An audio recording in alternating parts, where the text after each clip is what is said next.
Over the years, climate change has been damaging global economy and requiring a great deal of funding to cope with.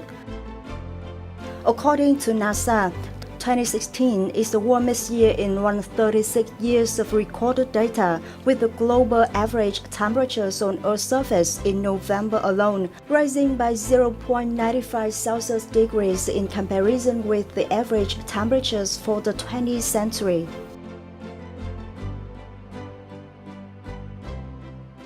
The impacts are very wide-ranging across many different sectors, but as I mentioned, obviously we're looking at temperature increases of about 2.5 to 3.7% by 2100. That means that by the time our children are grown, we will be living in a very different temperature environment in Vietnam. We're also looking at sea level rise projections of between 78 and 100 centimeters by the end of the century. And this has massive impacts in terms of economic costs, but also in terms of many sectors.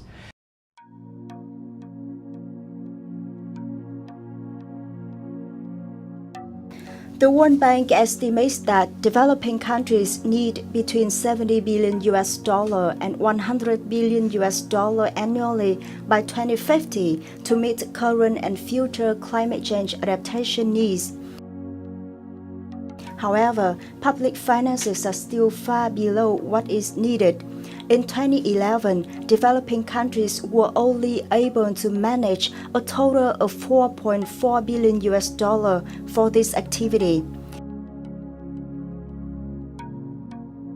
Meanwhile, as committed in the Paris Agreement, by 2030, Vietnam will cut its greenhouse gas emissions by 8% compared to the normal development scenario and may cut to 25% if supported by the international community.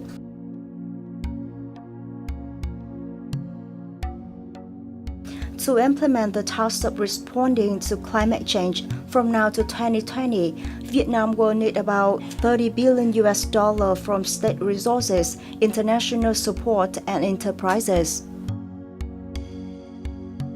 Therefore, according to experts, it is important to be aware of the importance of the private sector and to attract financial resources from the sector, especially setting up private financial funds in order to cope with climate change.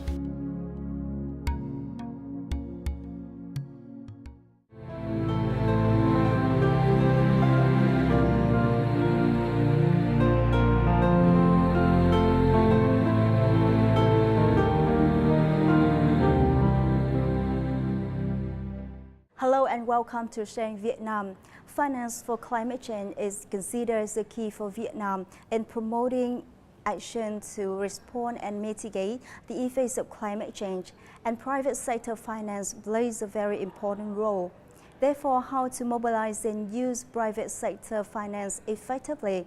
Our guest today, Mr. Cronkraft from MCII, will share us some related opinion. Hello and thank you for joining us today. Can you assess the financial need for climate change in the world and in Vietnam? Well, I think climate change is one of the biggest transformational challenges for humanity, and especially for developing countries like Vietnam. We need to adapt to much larger climate change impacts, while we still need to fight poverty. And I think for that we need both international as well as national climate finance. So what are the tools for effectively mobilizing the financial resource for climate change in the world? If I see other countries that have successfully leveraged climate finance, I think one take-home message is that you need very good strategies. You also need to include all the stakeholders so that you get robust investment decisions. I think that's one important factor. To meaningfully engage the private sector, we need the private sector for the scale. And if there are regulatory frameworks, then one can also better leverage international climate finance. Yes, so can I ask you the question about what do you think of the mobilization of financial resource in Vietnam? So I see more the kind of global picture. But I think generally what Vietnam should do is also follow other countries. get very good national adaptation strategies, for example, that will have clear investment priorities, and also thinking about how to target the private sector. And for example, on climate change adaptation, so fighting climate change impacts, the insurance industry will have a key role to play. But for that you need to have the regulatory framework, for example, also to get the kind of products to the market that climate change will require. Yeah, so what do you think of the role of private sector in financial resource for climate change? So I think generally the challenge is so big that we need the private sector for both scope as well as size of investment. It's very clear the private sector will have a very clear role. On mitigation, like the renewable energy, it's already done at a large scale. On adaptation, the case is more difficult to make for the private sector to meaningfully engage. And I think, as I said, the insurance industry has a key role to play. Because they are both risk carriers, but they also are risk managers for a long time. They know how to do risk pricing, for example, so they can help in doing the right kind of decisions. As well as also they have money to invest by themselves, which would go into the transformation. The role of the private sector in the financing of climate change is again highlighted through the Interministerial Technical Workshop on Evaluation of Climate Change Impacts in Vietnam, which just took place in Hanoi. Participants agree that Vietnam is facing the urgent need for capacity enhancing, asynchronous coordination in implementing policies at all levels to more effectively respond to disasters. In particular, the private sector is an important link in mobilizing financial resources for climate change and implementation of the commitments made by Vietnam under the Paris Climate Agreement. However, as a matter of fact, private sector contributions to Vietnam's current climate change budget are very low, posing a difficult task for regulators. Thực ra thì đầu tư cho thích ứng với biến đổi khí hậu là một cái đầu tư mà có rủi ro rất là cao. Và cái người mà khối tư nhân ấy thì cái mục tiêu cuối cùng của họ là bất kể nhà sản xuất nào thì người ta cũng quan tâm đến là người ta đầu tư như thế thì người ta sẽ về mặt tài chính người ta sẽ được cái lợi gì, các cái thu lợi gì về mặt tài chính. Và vì vậy mà những cái tính toán và đầu tư cho lâu dài ấy, cho các cái môi trường như kiểu môi trường của biến đổi khí hậu ấy, thì là những cái đầu tư lâu dài rủi ro cao thì rất khó để huy động các cái nguồn đầu tư nếu như người ta không nhìn thấy các lợi ích kinh tế từ các khoản đầu tư đấy. According to many experts, it is important for the government to create a range of incentives for the private sector to take actions on voluntary and compulsory basis that contribute to the fight against climate change.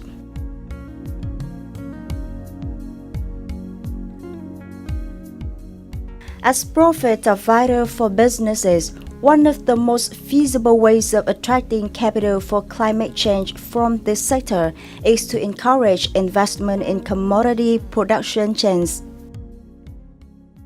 Cái nguồn đầu tư cho thích ứng với biến đổi khí hậu là nguồn đầu tư để làm giảm thiểu các cái rủi ro do biến đổi khí hậu hoặc là các cái kết hợp với thiên tai. Và cái cách đầu tư thì một trong những cái hướng là làm thế nào để giảm nhẹ hoặc giải các cái rủi ro đó, chia sẻ các cái rủi ro. Thì cái cách đầu tư mà có thể huy động được nguồn tài chính thông qua tư nhân ấy, đó là cái đầu tư theo các cái chuỗi sản xuất hàng hóa. Cái chuỗi sản xuất đấy thì để có thể ra được cái sản phẩm cuối cùng ấy, nó đảm bảo các cái ngoài việc chất lượng rồi là sản phẩm hàng hóa bán ra và nó phải có cái tính thích ứng cao ấy, theo cái chuỗi ấy. Thì như vậy là cái rủi ro không phải lúc này không phải chỉ nên đổ lên đầu người nông dân nữa mà có thể chia sẻ giữa các cái thành tố trong chuỗi, ví dụ như là doanh nghiệp, thế rồi là từ cơ sở chế biến đến có thể thậm chí cả đến người cung cấp vật tư đầu vào. Đấy là cái cách mà tôi nghĩ là tốt nhất để có thể huy động được.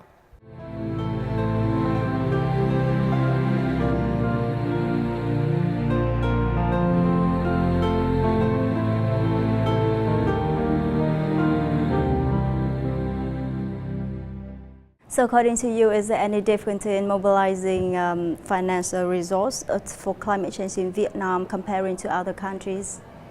I mean, of course, it's a difficult picture if you are in a developing world or in the developed world. But I think generally it doesn't need to be that way. I think Vietnam fares comparatively well compared to other countries, but of course not to the same extent as very advanced economies.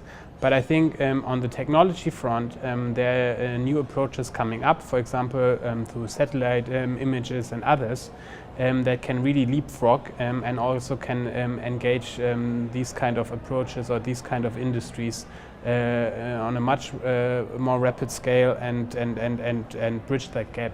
Or how should we do to encourage a private sector, the enterprises, to get more involved in climate change? I think there needs to be a very good understanding of the different roles. I think the private sector, in the case of adaptation, in the case of the insurance industry, they're very good in risk pricing. They have also the technical capacities that other actors don't have. And they can carry part of the risk and share part of the risk and do, for example, payouts and establish these kind of approaches. But at the same time, I think the governments, they need to have the right kind of regulatory framework. They also need to provide the foundational data that is required to kind of feed the risk calculations. And they also need to do financial literacy campaigns so that people really understand on what is the insurance about, how does it work, where are also the limits to the approaches, so that everyone will be happy. And I think apart from we mobilize the new resources to climate change, we have to use effectively the existing financial resources. So according to you, how should Vietnam do to utilize the existing financial resource?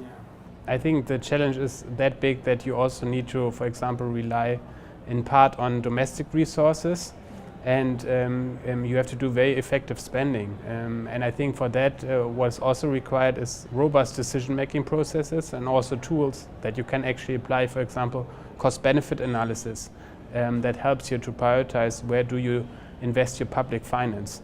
And also make these kind of responsive to the needs of most vulnerable people, so that we also save with the lowest amount of money the most people. Yeah, so does UNDP have any plan or activity to support Vietnam in how to attract the financial resource from private sector? I think UNDP is one of the primary partners for development for these countries. And what I just outlined is there should be very strong strategies as well as the right kind of regulatory frameworks. And I think it's UNDP's role to very much support Vietnam in establishing these kind of strategies. Also getting expertise from other countries to peer-to-peer learning, maybe also from other developing countries, so that Vietnam can really learn. And once again, thanks for joining us today. And that's all for our Sharing Vietnam today. Thank you for watching and see you next time.